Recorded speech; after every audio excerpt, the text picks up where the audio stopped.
Welcome to this section. Myself, Dr. Raji Thomas, Assistant Professor of Chemistry, MRSCW. So in this section, I will talk about water and its treatment. So only introduction part I want to talk in this section. We all know water is having so many applications: drinking, irrigation, bathing, etc. But what is the main difference? The quality of water. The water we are using for drinking purpose, that quality is different from the quality of water we are using for irrigation purpose. Hardness is one of the important parameters for quality. The hardness of drinking water is nearly 200 ppm, whereas for boilers it should be less than 0.3 ppm. Who is deciding these standards? ISO, International Organization for Standardization. WHO, World Health Organization. ASME, American Society for Material Engineering. ISI, International Standards of Institutes. Now it's known as BIS, Bureau of Indian Standards. So these are the some organization who is deciding standards in different applications. You know, in some countries, seawater is the only source of water. For them also need water for different uses like drinking, bathing, etc. So what they will do? They have to convert this unusable seawater into usable form. So what we can do? We can use some science knowledge and also some engineering techniques to convert this unusable form of seawater into usable form. This is the main idea about water and its treatment. Seawater, you have idea, above 35,000 ppm dissolved salts are there. So these dissolved salts you have to convert into usable form. Okay, for example, seawater is having dissolved salt 35,000 ppm, above than 35,000 ppm. Now, the seawater you have to use for drinking purpose means you have to reduce the 35,000 ppm to 200 ppm. If that seawater is using for irrigation purpose, only we have to reduce it till 1000 ppm. And if the same seawater is using for boiler purpose, we have to reduce the 35,000 ppm to 0.3 ppm. You can see the difference. That means, depending on the applications, we have to remove the impurities. No need to remove all the impurities. Depending on the standards, which is decided by different organizations, we have to remove. That means we have to meet that standards. So this is known as water technology or water treatment. So what we are doing here, we are using science knowledge and also engineering techniques to convert this unusable form of water into usable form. So now we can define water technology.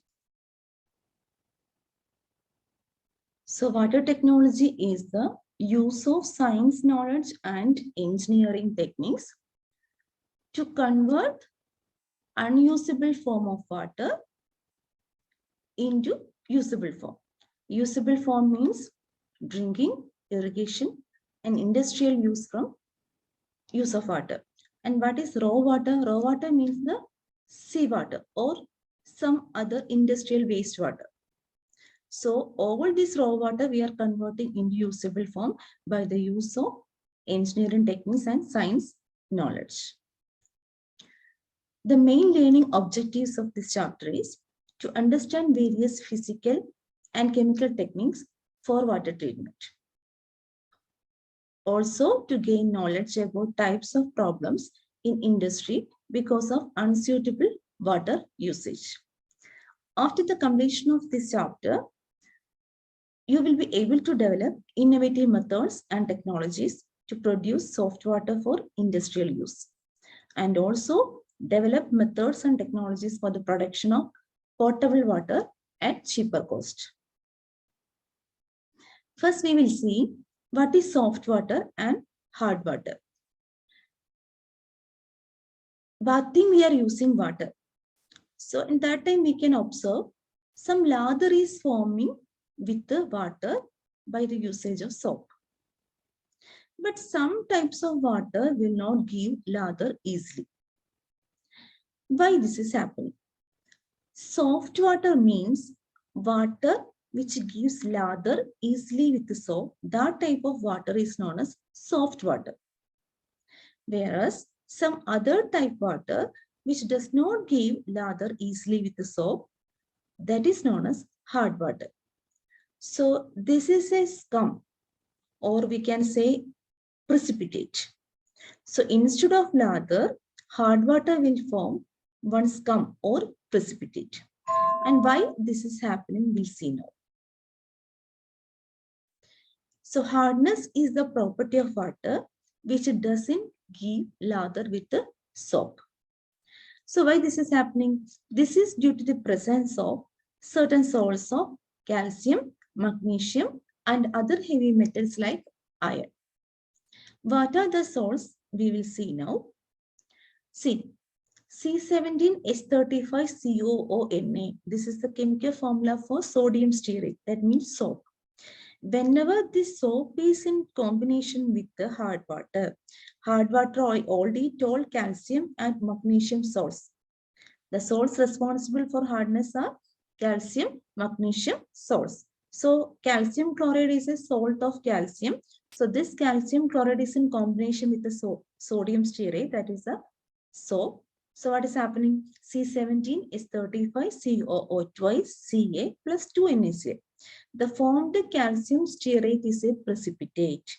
Because of the formation of this calcium stearate, you are observing scum instead of lather. In this case, you see C17 is 35 COONA plus MgSO4, magnesium sulfate.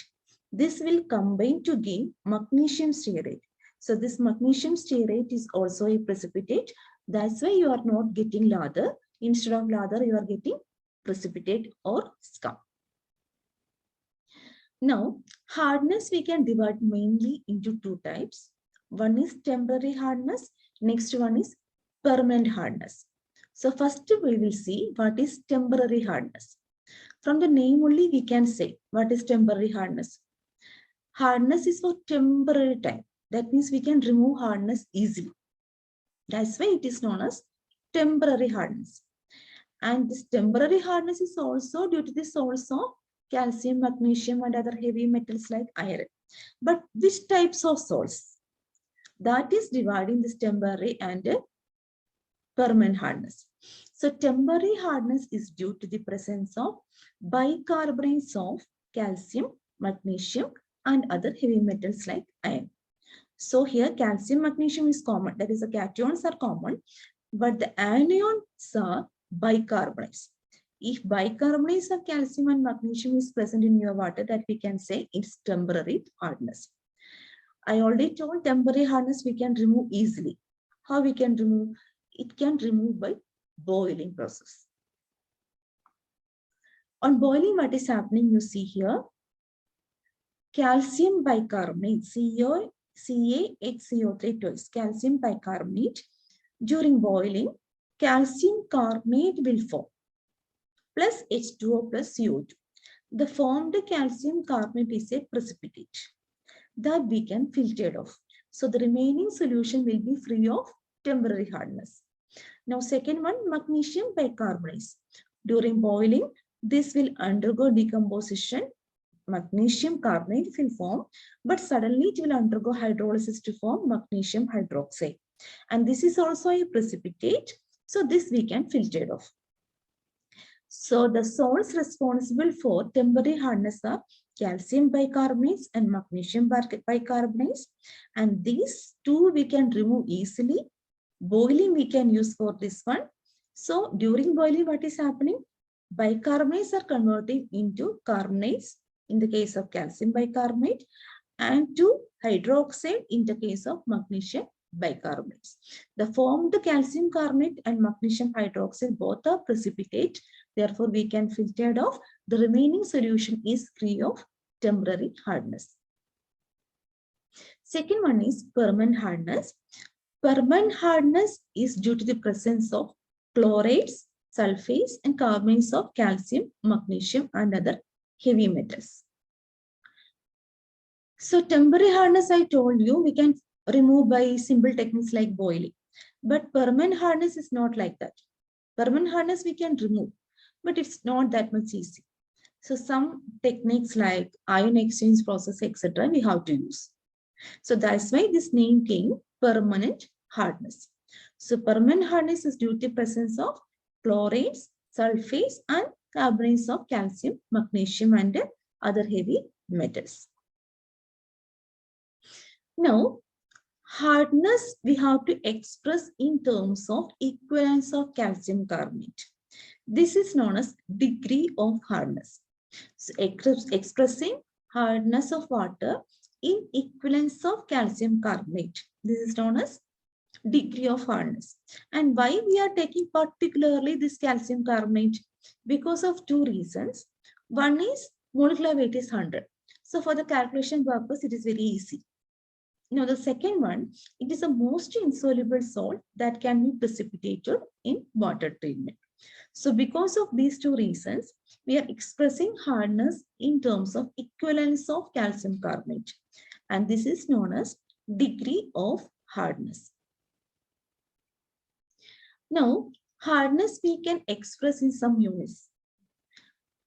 ppm, milligram per liter, degree Clark, degree French, this also there. But I'm explaining here only two. 1 ppm. That means 1 ppm is equivalent to 1 part of calcium carbonate present in 10 raised to 6 parts of water. Next one, 1 milligram per liter. 1 milligram of calcium carbonate present in 1 liter of water. So these two are the important units of hardness of water. Other units are degree Clark and degree French. So the relationship between 1 ppm and a milligram per liter is 1 milligram per liter is equal to 1 ppm. Now, determination of hardness of water. So how we can determine hardness of a water? So some methods are there. One of the method is EDTA method. And before going to the details, I want to ask one question. Why hardness to be determined? In the introduction part only, I told you, for the drinking hardness should be nearly 200 ppm. This is an ISO standard, International Organization for Standardization. So this is giving 200 milligram per liter for drinking purpose. Now, for industry, boiler feed water, ASME, American Society for Material Engineering, they gave a standard of 0.30 to 0.3 ppm. Okay, so these standards are already fixed. So what is the necessity for determination of hardness of water? We can understand that water is useful or not. Otherwise, it is in which type of application that water can use. These types of information we will get from the hardness value. So we can determine hardness by EDTA method. Now we will go for the details of EDTA method. First one, chemicals required, EDTA. That means ethylene diamine tetraacetic acid. Second one, standard hard water. Next, buffer solution of pH 10. Next, unknown solution. Next, aerochrome black tea. You see here, this is the burette. In burette, you have to take EDTA solution. In the concave flask, you have to take water sample, buffer solution, and indicator. And what are the glasswares required? Burette, measuring jar, concave flask, pipette. Now each one we will see. I already told these are the chemicals. Now each one we'll see now. First one, what is EDTA? EDTA is ethylene diamine tetraacetic acid. Ethylene means CH2, 2 carbons, diamine, 2 nitrogen, NN, tetra means 4. 1, 2, 3, 4. CH2COH, CH2COH, CH2COH, CH2COH. So 4 acetic acid group is there. So therefore ethylene diamine tetraacetic acid. What is the role of this EDTA in EDTA titration? This is a complexing agent. That means it is acting as a ligand. So this ligand can combine with the metals to form complexes. Therefore, this is known as a complexing agent. So we know hardness is due to the presence of salts of calcium and magnesium. So if we are determining the hardness of water, means that hard water definitely contains calcium and magnesium. So whenever you are using this EDTA, what will happen? This EDTA will combine with the calcium and magnesium. This will form one complex. And also this is an hexadentate ligand. Hexadentate means 6 donor sites are there. You see in this structure how many donor sites? 2 nitrogen lone pairs are there, and from acetic acid 4 sites will get. So 1, 2, 3, 4, 5, 6. 6 donor sites are there, 2 nitrogen lone pairs and 4 acetate group. Now, in the lab, normally we will use disodium salt of EDTA.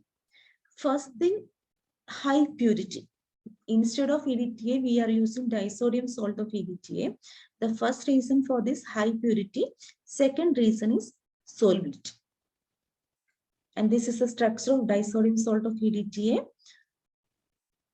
2 acetate group is converting into disodium salt. Now, role of eriochrome black tea, that means EBT, eriochrome black tea. This is a indicator. Indicator why we are using? In order to understand the reaction completed or not. Okay, so they will give some color change.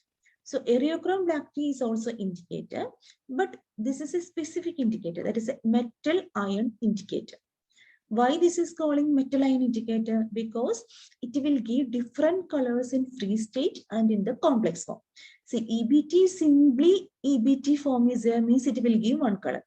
Whenever this EBT is combining with the metal, that is metal EBT complex will give another color. Because of these two color differences, we can identify the reaction completed or not. So to detect the endpoint in EDTA titration, metal ion indicators are using. Now, role of buffer solution. Buffer solution mainly we are using to resist the pH change. To resist the pH. Also, it will stabilize the system.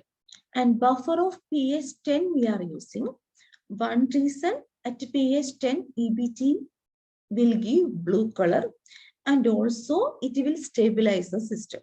So because of these two reasons, buffer solution of pH 10 we are using. And how we can prepare buffer solution? 16.9 gram of ammonium chloride in 143 ml of ammonium hydroxide. We have to take. Then you will get buffer solution. So basic buffer you are using here. Now the procedure, part 1, preparation of standard hard water. So transfer 1 gram of calcium carbonate into a 1000 ml volumetric flask. Add 40 to 50 ml of water. Add dilute hydrochloric acid till a clear solution is obtained. Make up the volume to the mark by adding water. So here we are preparing standard hard water. Standard solution means we know the concentration. It is standard. So standard hard water means hard water, how much hardness is there in that water, we know it. So that's why we are taking 1 gram of calcium carbonate into 1000 ml of volumetric flask. So how much calcium carbonate, or calcium carbonate means is the hardness. So how much hardness is presenting in that particular volumetric flask, now you know. So for the preparation, what we have to do first? First transfer 1 gram of calcium carbonate. Then don't add 1000 ml of water at a time. First you add only 40 to 50 ml of water. Why? Because calcium carbonate is not soluble fully in water. So first we have to dissolve that calcium carbonate in water. So for that we are using dilute hydrochloric acid. So what is happening here?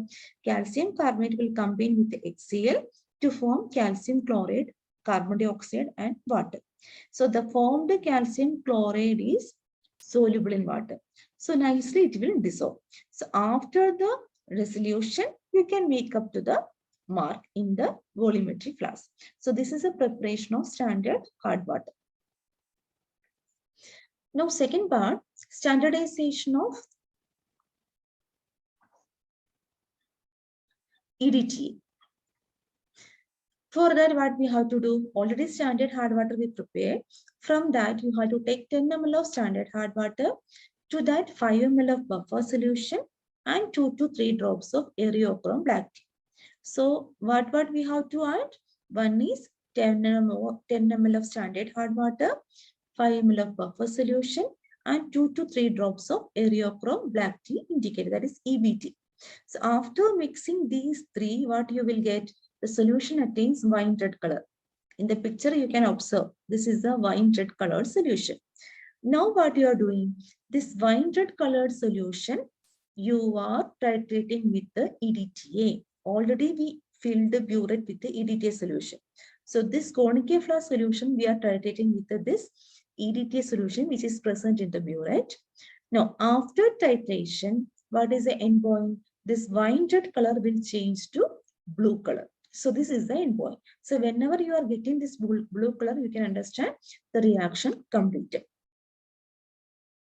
So now what is happening? Note the burette reading and repeat the titration to get congruent results. So again, you have to do to get the congruent results. Now, just imagine this is V1. Let the volume of the solution of EDTA consumed in this titration be V1 ml. Next, determination of total hardness of test sample of water. Now, one unknown sample of water is there that we have to find out how much hardness is there for that particular water. We have to find out. So what you have to do? The same procedure only. We did the standardization of EDTA, same procedure. What you have to do? Instead of standard hard water, we are using here 10 ml of unknown solution. That means test sample of water we are taking. The remaining solutions are same only. That means 5 ml of buffer solution and also 2 to 3 drops of aerochrome black tea. Here also you will get a wine red color. Now, titrate against EDTA solution which is present in the burette. Then wine red color will change to blue color. So this titration and the previous titration both are same. Only one difference. First titration what we took a standard hard water, 10 ml of standard hard water. And in this titration what we took 10 ml of unknown sample. That means the water sample. Okay. So this is the main difference. And the volume used EDTA. Volume of EDTA solution used in the second titration, let me, is V2 ml. Then the total hardness of water is equal to 1000 into V2 by V1. So V2 is equal to volume of EDTA used for unknown. V1 is the volume of EDTA used for standard hard water. Now we will go for the principle. See, first what we added 10 ml of standard hard water, 5 ml of buffer solution, 2 to 3 drops of EBT. By adding these three, what we got? Wine red colored one solution. So what is happening inside? Buffer solution, there is no reaction. Buffer solution, why we are using? In order to resist the pH change. So there is no reaction with the buffer solution. Now what is remaining? One EBT is here and 10 ml of standard hard water is there. Hardness means I already told the hardness is due to the presence of some salts of calcium and magnesium. So metals are present, calcium and magnesium are there. So this metal will combine with the EBT. It will give metal EBT complex. So because of the formation of this metal EBT complex only, you are getting wine red complex. So this is unstable complex. So metal may be calcium or magnesium, some other ion also. So this wine red color solution is due to the presence of, or is due to the formation of metal EBT complex. And one more thing, this formed metal EBT complex is unstable. Okay. Now, so EBT forms unstable wine red complex with the calcium and magnesium ions. So what is the end point now? After the titration, what we will get? Wine red to blue color. So this is the blue color. Now, what is happening there? To this wine red solution, what we are adding? EDTA. So now what is happening? This EDTA will replace EBT. The stability of a metal indicator complex is less than that of metal EDTA complex. I already told form the metal EBT complex stability is less. Okay. Now metal EDTA complex is forming. So first what they will do. So first what we got wine red color solution. To this what we are adding EDTA. First this EDTA what they will do. EDTA will combine with the free calcium and magnesium. Whatever remaining calcium and magnesium is there, that first will combine with the water. Sorry, with the EDTA. Now this EDTA will combine with the metal EBT complex. Then what is happening? Metal EBT complex plus EDTA. What will form? Metal EDTA complex plus EBT. Now EBT is in free form. Okay. So metal EDTA complex is colorless one. Now why we are getting this blue color? This blue color is due to the formation of free EBT. And free EBT is having blue color at pH 10. Okay, so this is the main principle behind this. So this is about EDTA titration. Thank you.